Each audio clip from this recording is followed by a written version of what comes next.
অনেক মদখোর আমার সাথে বসে একসাথে ডিনার করে, হাফ প্যান্ট পরা, গলায় স্বর্ণের চেইন, হাতে স্বর্ণের ব্রেসলেট, আইসা আমার সাথে ডিনার করছে, আছে এরকম। গাঁজাখোর, আসো বসো, বসলেই তো আমি ওর ডিএনএ, চিন্তার ডিএনএ চেঞ্জ করে দেওয়ার সুযোগ পাবো, চিল্লায় বলো ঠিক কি না?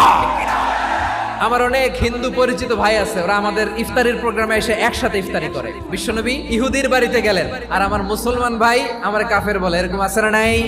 মুসলিমরা দেখতে পারে না, সহ্য করতে পারে। বিষ্ণু ইসা ইসলামের খাদেম ছিল ইহুদি, এতদিন খেদমত করলো, একদিনও বিশ্ব